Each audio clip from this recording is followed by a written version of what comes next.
You are listening to Withstood, produced by Crossbrand. Well, welcome to the Withstood podcast. My name is Cody Mahaffey. I'm actually the music guy here at Crossbrand Cowboy Church, and I am filling in as the host for Mike Morrow because Mike Morrow is the guest today. I think we had another podcast scheduled that had to get rescheduled, so I just said, hey, why don't we just sit down and talk? So I hope you'll listen in as I kind of pick at Mike's brain and just kind of go deep with maybe a little bit of history of Crossbrand, but really just like some of the changes through the years of what we've been through at Crossbrand, and we hope you enjoy it. Well, let's jump right in.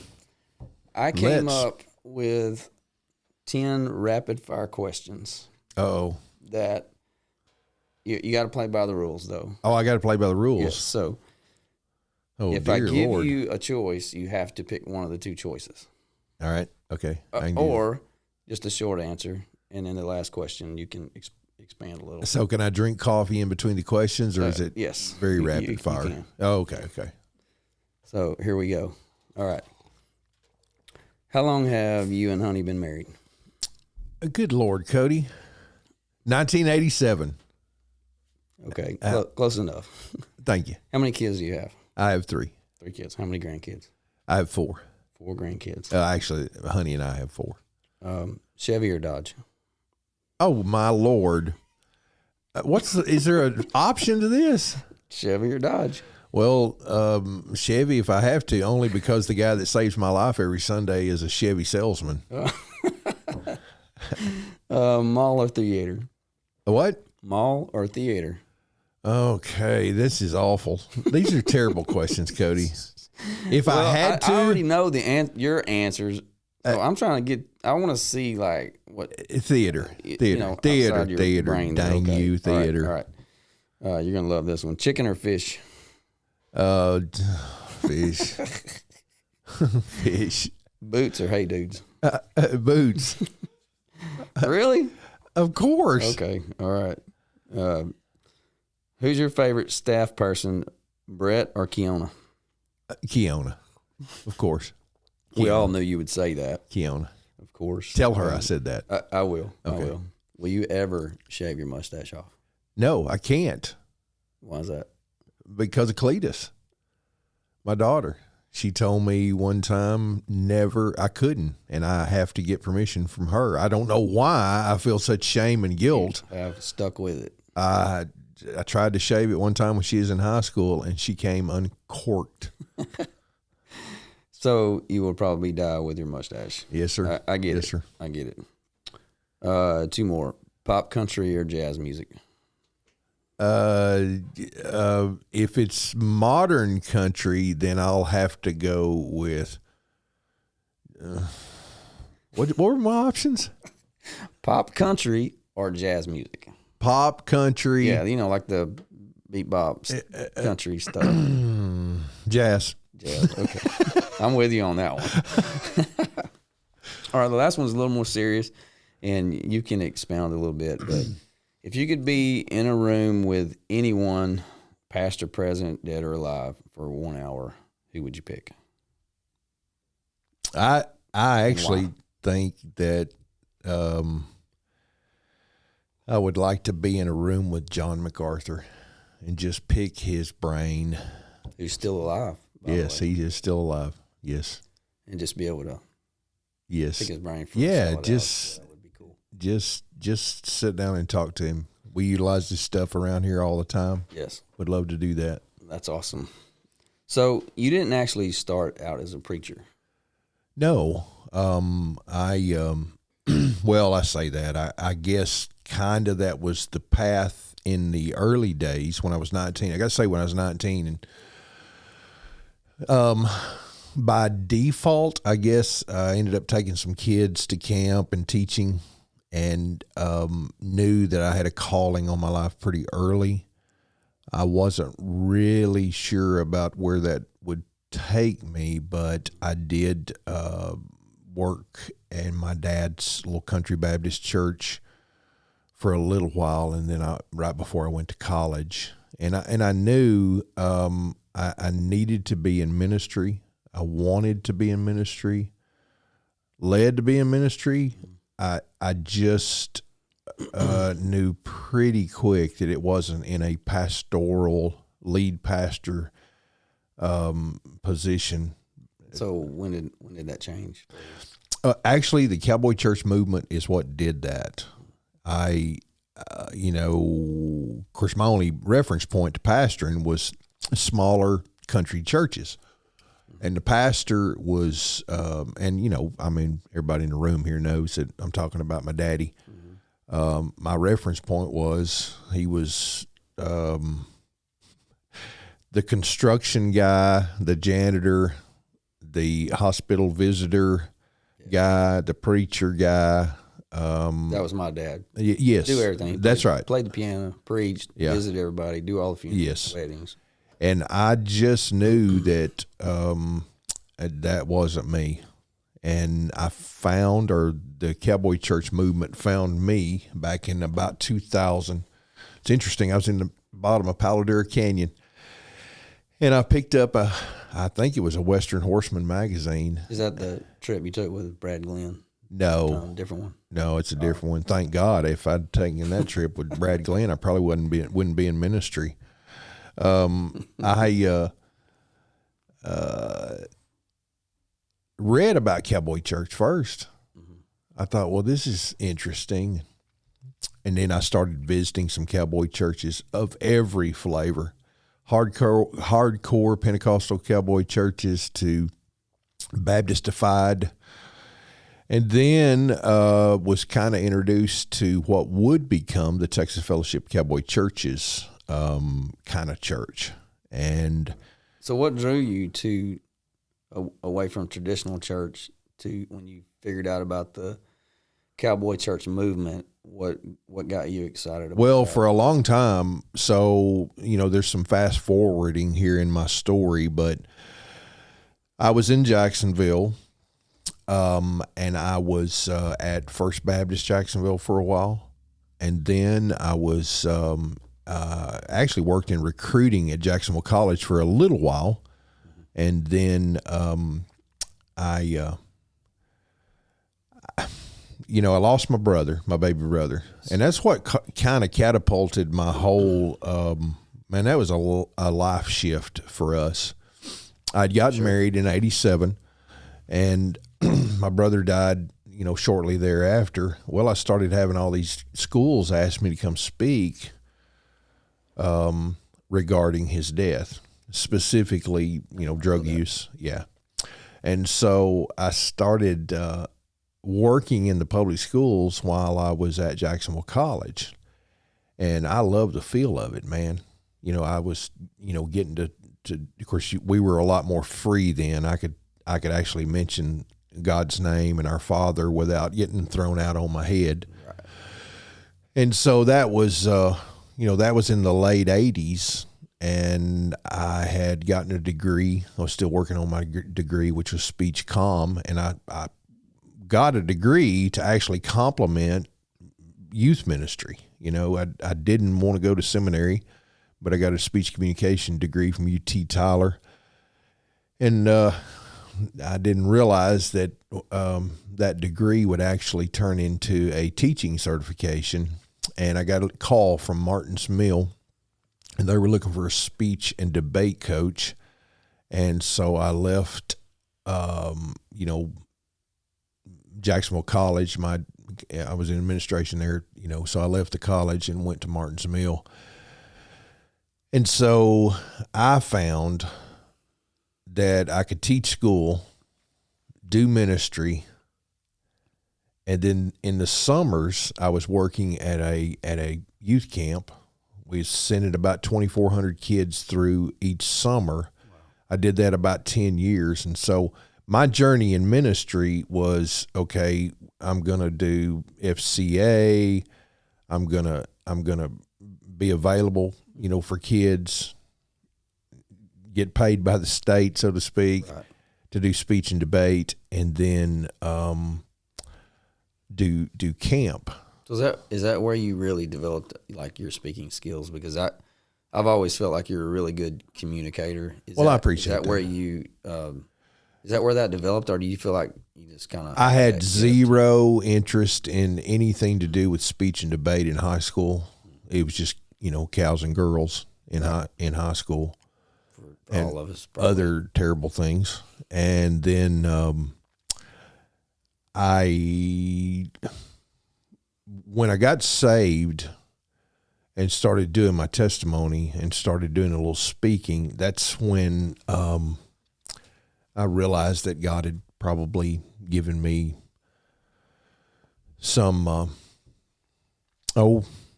talent. It just felt right behind a microphone. Yeah, it's interesting how God works sometimes. Yeah. Puts you in one spot and you figure you gift out, and then it moves into. I know. And you don't really know it's there. It's kind of like what Paul told Timothy, we got to fan the flame.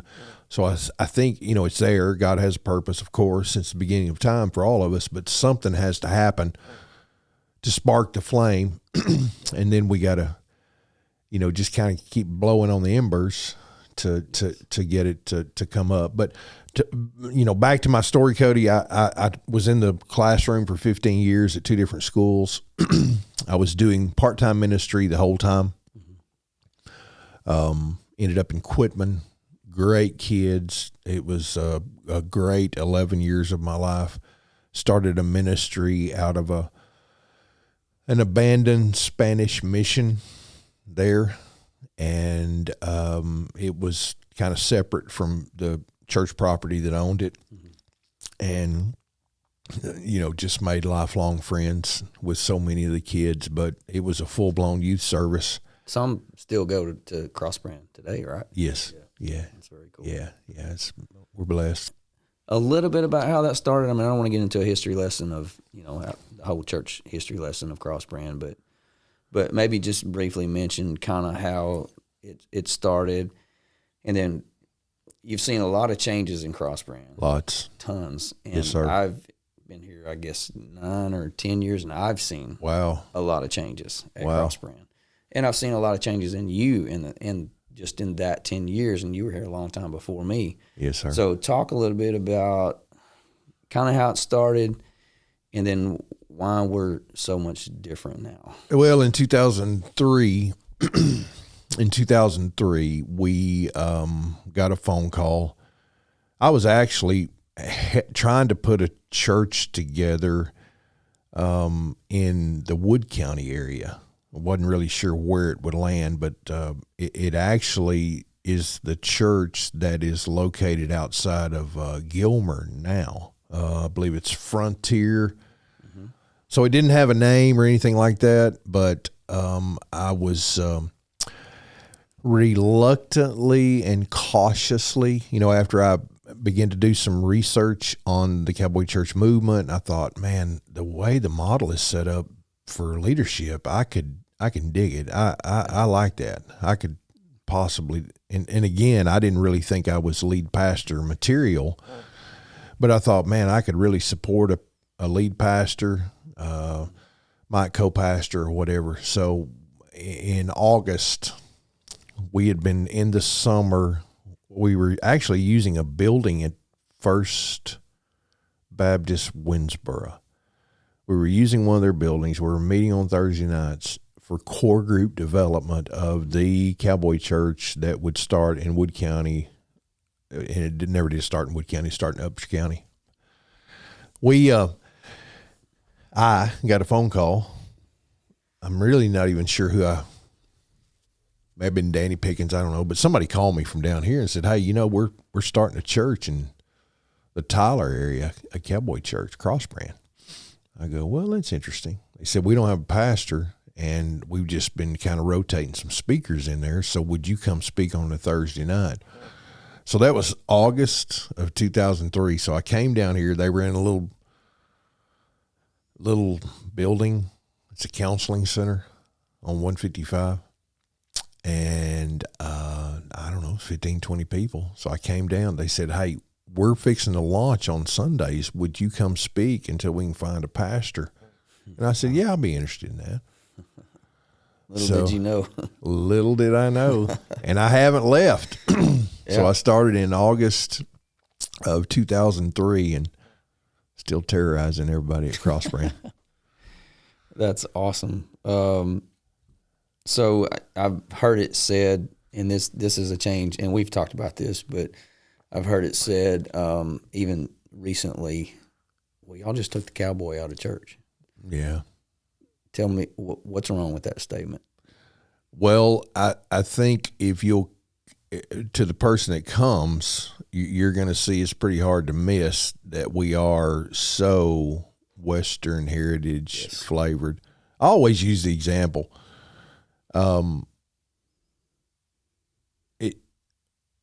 Does it have to say Cavender's Boot City to sell boots? Right.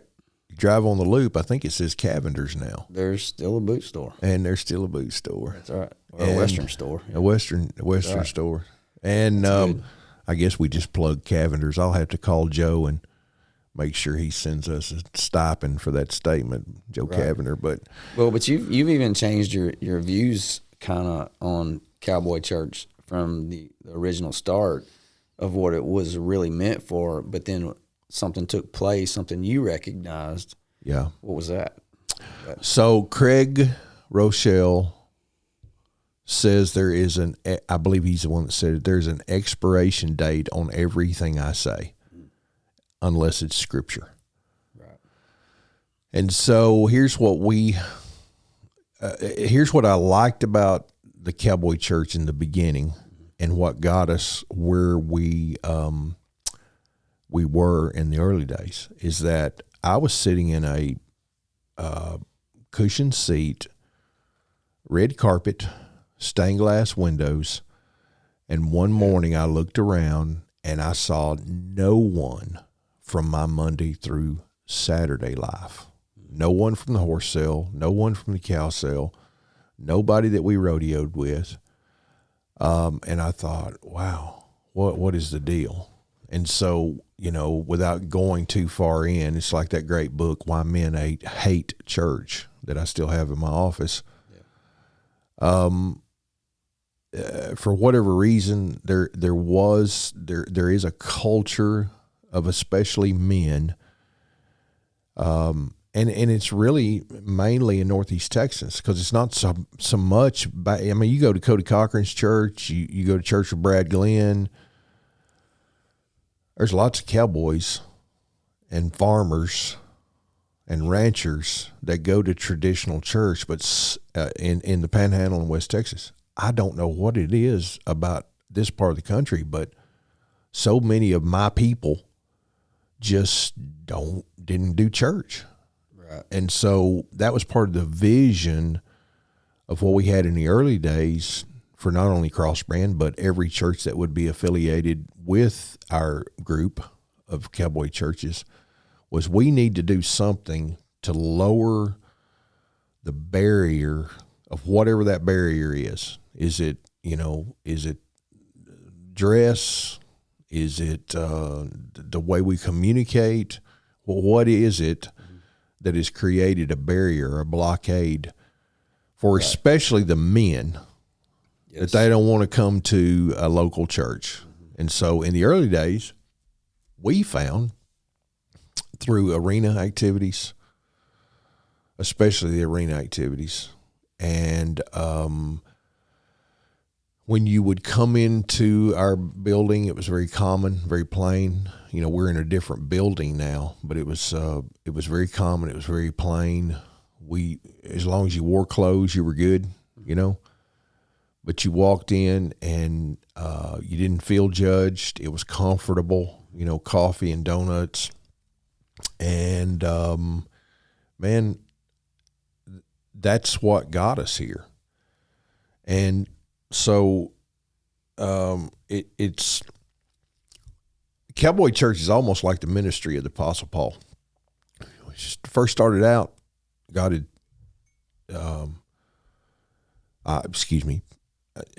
not just Paul, but Peter. Sometimes they ministered to Jews, and sometimes God said, no, you're gonna minister to Gentiles, and then vice versa.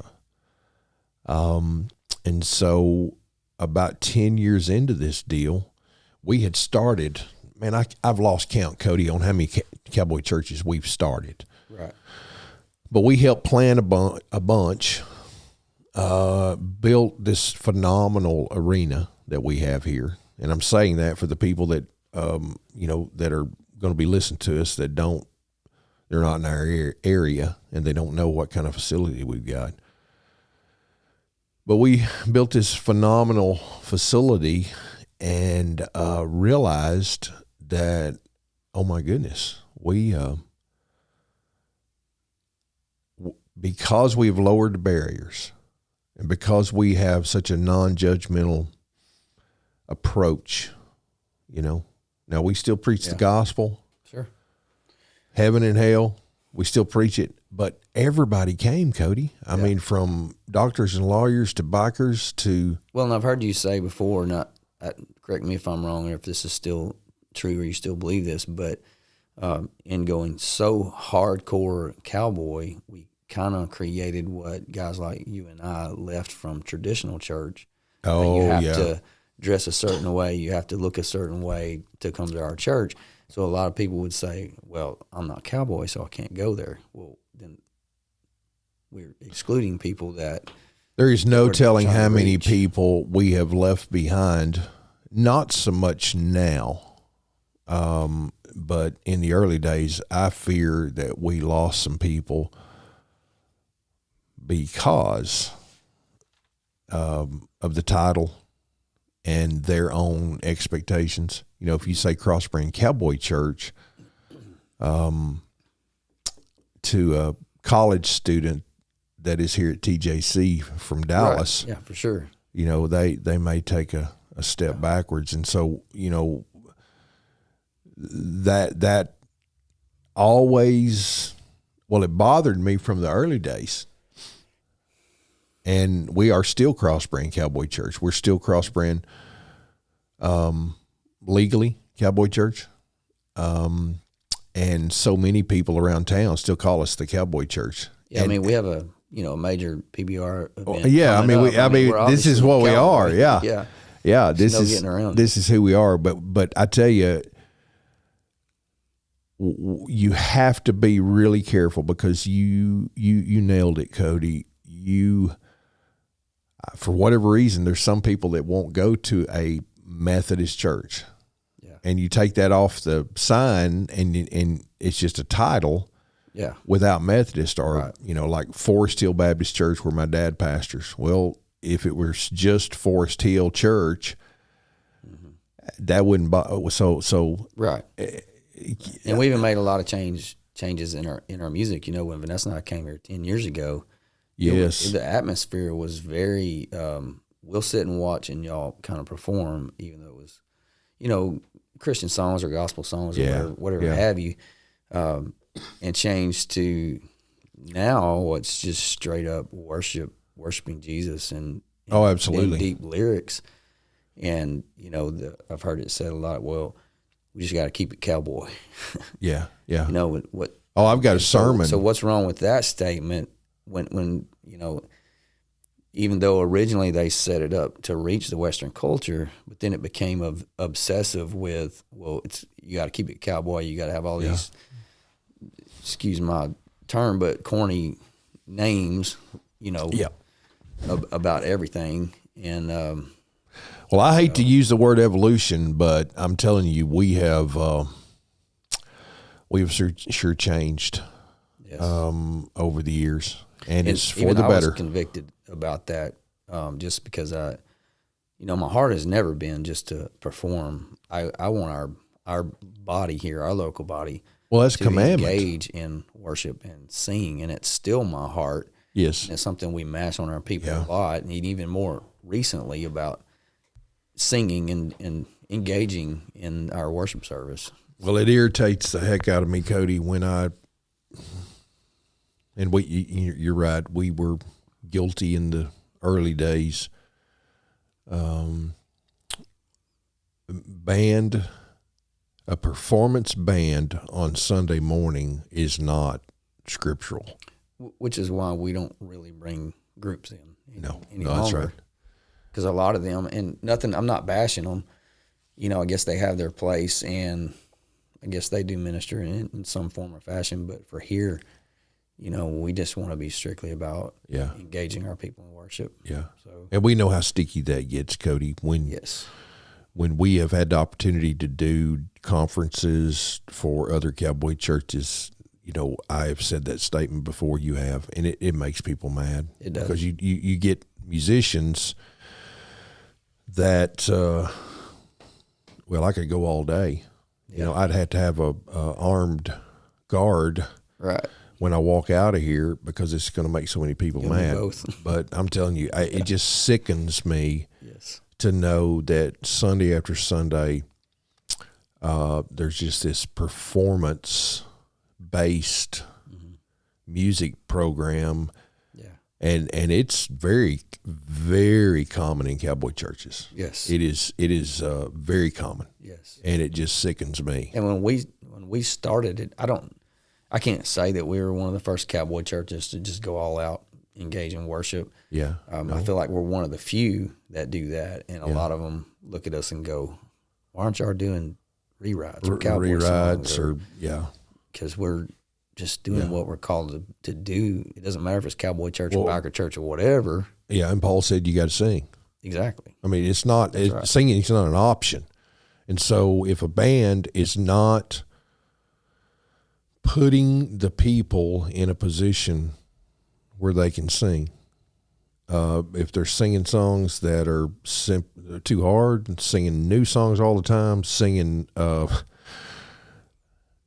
whatever. But Cody, it is really a conviction of mine, and this is probably about an 8-year-old conviction that God really, really worked on me. And look, I'm not a singer, I'm not a musician, but I'm supposed to sing. Every believer is supposed to sing, and so we at Crossbrand, that that's the path we have taken. Yeah, a lot of people talk about balance, and we've even talked about Andy Stanley, is quoted saying that balance doesn't really exist in music because everybody has a different preference of what they like or don't like. But I think the big picture is, are you engaging in worship? Are you engaging in your congregation in worship, whether it's a hymn or a worship song? You need to work to try to get your people to sing and engage in that. So recently, you made what you called a paradigm shift on Sundays. Your, I don't want to say style of preaching, but maybe your approach has changed somewhat. Talk about what brought that about and why. Well, and again, Cody, remember what I'm saying is there's an expiration date on everything I say, right? Except Scripture. So here's what has happened. We talked last night. We do a Bible study. For those of you that don't know it, we do a Bible study on Wednesday nights called C316, and we basically teach theology, which has been incredible. Well, it's been fun. So good. But it's not for everybody. It's deep. And I'm not a theologian, so I have to work really, really hard to teach doctrine. But one of the things we've noticed here at Crossbrand is on Sundays, not to be controversial, not to be enter into a sticky conversation. But about 6 months ago, the Lord kind of started convicting me that I may not be targeting preaching to the target, teaching to the target on Sunday mornings. And the target on Sunday mornings here at Crossbrand is actually believers. Right. It's actually sheep. And so that's a fine line because you do have new people that come. Yeah, new people. But really, we have lost people that come. Really, like biblically, correct me if I'm wrong, but the church is really for believers, correct? Yes. And that, look, you saying that just strikes an air of division. I mean, if you're sitting in a room full of preachers, there'd be a lot of disagreement. Sure. There's mega churches right now that on Sunday mornings, their target is outsiders. Their target is people that don't know Jesus. And I appreciate that and understand that. Some of them have even said, okay, Wednesday nights is for believers, Sundays is for outsiders. But Wednesday's really not even a commanded, meeting. Yeah, no. I mean, we're to gather. Yeah. But everything I read in Scripture, when the church, the local body of believers gathers, you've got to edify. The pastor, the teacher, has to equip. And so I was really convicted that maybe I was going a little bit too much evangelistic. I was leaning more towards teaching to outsiders on Sundays. And so I kind of took a step back. And for instance, right now, I am teaching in the book of James. I'm teaching a series on Sundays, which no telling how long it'll last, probably till August or September. But I'm teaching believers from Scripture the book of James. And if somebody out there is going, well, that's not right, Pastor, you don't need to be doing that. You need to remember that there are people that need to understand and go to heaven. So, like I said last night, there's a problem in every church with finding the balance. Yeah, but I think it kind of even happened on my end without me even realizing it. Was, for a while I wanted to appeal to the non-believer that came to Crossbrand. Yeah. So we would do a country song or whatever with a really good meaning to it. Yeah, it wasn't sure. necessarily a worship song. Sure. But it also wasn't a song that engaged people to sing. Yeah. Like they would watch it and that's love true. it. And so I was a little bit convicted about that, when you made your shift to be like, yeah, church is kind of for the believers. We need to worship together. Yeah, well, church is definitely, when the church gathers, the local church gathers, it is about edifying, which it's an old King James word, but edifying believers, building up believers, and equipping believers. Now, some would say out there, hey, well, what about unbelievers? Well, we have so much evangelism going on at Crossbrand. Yes. We have this huge arena where thousands and thousands of people hear the gospel. And it's, we're sitting in a room right now talking about this, but just for the benefit of the listener, now every single Sunday, we offer a gospel invitation. Sure. We invite people to invite Jesus into their life, and we will always do that. Yeah. We don't expect people to check their life at the door. Mm-hmm. Believers are unbelievers. I think you've even done a good job at that, acknowledging those people on Sundays a lot of times, just by saying, you may have just came here for a pretty girl, or right, yeah. You may be totally out on Jesus, so. but you're here, so hang with us for a little bit. Yeah. So that's been and really good. you can do that, Cody. You don't have. I think of course, everybody's mad at him right now, but I think Andy Stanley takes such an approach, Acts 17 approach, Mars Hill approach.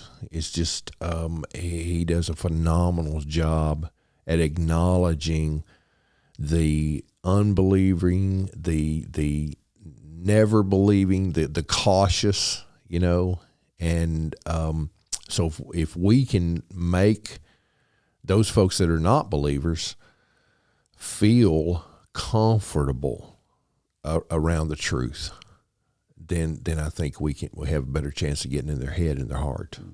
That's really good. So I got one more question I want to ask you, and you can expound on this just a little bit. But so you basically are the visionary of Crossbrand, being the lead pastor. Where is Crossbrand headed as far as your vision for what you see for Crossbrand for the future, or what would you like to see happen, or what is your hope for this ministry here? Well, of course, a lot of this stuff is definitely not leadership approved that I've got in my folder. I've actually got a vision folder, and it's kind of like your will, I guess. Your kids will find it later, so I'm thinking that maybe the staff will find my vision folder later. There's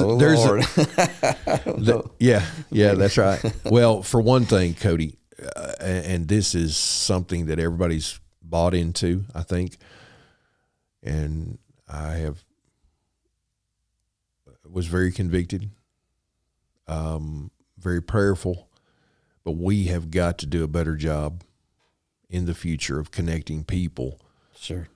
That's something that absolutely. A lot of us have talked about we really lack here because we don't do Sunday school, and even the ones we've started, we call them not Sunday schools. You bet.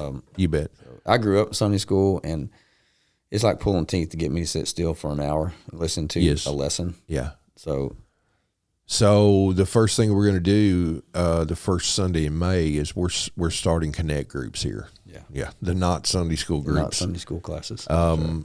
Our facility is not set up for a wide variety of connect groups on Sunday morning. Right. But we are going to start that. Yeah. I'm excited. We have, there's some other sneaky ways that we've started building community. And it's not just through the connect groups on Sunday mornings, but we started doing age appropriate or aged connect groups, from the potluck to the brunches for the which was awesome. We already did the 40s and 50s, and I don't know how many people we had show up, but it was pretty cool just to see everybody connecting. Absolutely normally doesn't get to do that on Sunday, or they just don't see each other. Yes, so it was very cool. Yeah, and so the community,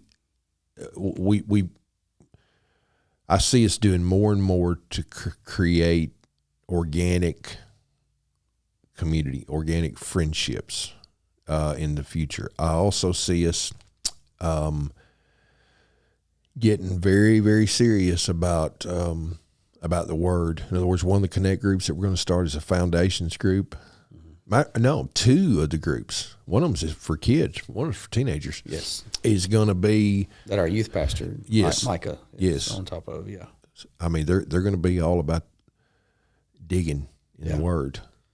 Yeah, and there's been a hunger for that. Like we talked to the college students, and they're craving it. Even some of my young guys in the band are like, we just recently got, the new guy, Jed, who's is awesome. Everybody loves him. His hair sticks straight up, but it's all good. Looks like he's scared to death. Yes. Or in a lightning storm. And he doesn't. I love him. He was really new, and he didn't know Cross Brand. He goes, "Hey, what Sunday school class do I get plugged into? Like, I really just want to plug in." I'm like, "Oh, we don't do that." Yeah. I said, we are starting some stuff, so they're even craving it. So yes. And Cody, we've got something for the naysayers out there that might just get on part of the podcast. We need to let everybody know that we're busy 7 days a week around here. Yes. There is a Bible study, connect groups, every day and night of the week. We're doing something up here. Yes, and there are some other Bible studies off campus. Different but the doing. problem is a lot of folks only get here on Sundays. They drive so far. Yes, they've found a home here, but man, we've got to get them connected to some people because they do live a long ways off. We got to get them. It's coming. Yes, sir. We're working on it. Yeah, and I mean it's we're excited, man. Yes, well. I love Cross Brand. My wife and I have been here a long time. Yes, sir. And we love you. Well, we really love Nessie more than we love you. I knew you were going to say that. You know that already. Yes, I already knew that.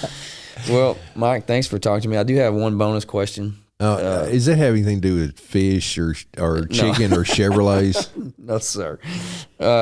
It's maybe kind of on the same lines, but so I've known you as Mike, but I've also known you as Big Daddy. Mm-hmm. I hear so many people call you Big Daddy, even Brad Glenn, who lives out west. Where did that start?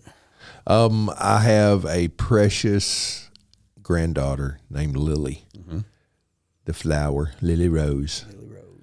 And so when Honey and I were trying to figure out names,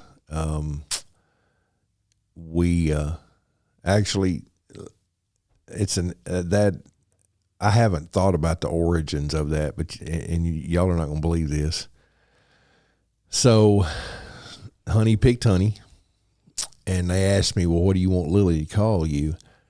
And there's a dear family. When I say their name, everybody's going to know. But there was the McCowan family in Jacksonville were very special to me and my wife when we were in Jacksonville. And they called him Big Daddy. See, I never knew that. And that was I was always curious. I wonder how Big Daddy started. Yeah. When I was down there, the way Pat McCowan raised his boys. Yeah.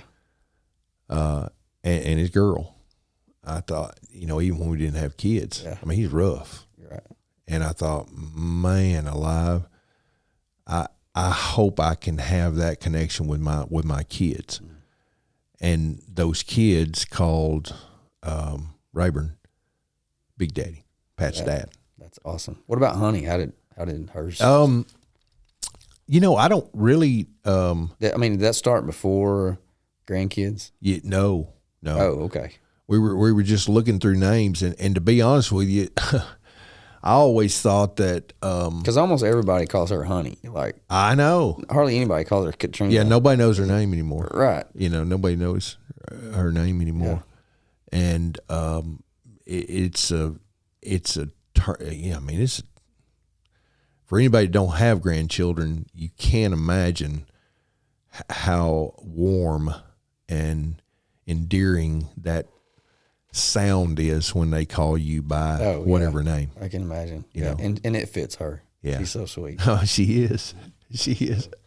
Well, Mike, thank you for letting me kind of slip into the host role today. Absolutely. You did a good job, Cody. Pick your brain. And yes, sir. Hopefully people will get something out of this, and some of the stuff that people didn't know or maybe were curious about. Maybe we answered some questions. So, I hope so. Yes, thank you. God bless you, Cody. God bless thank you. Too.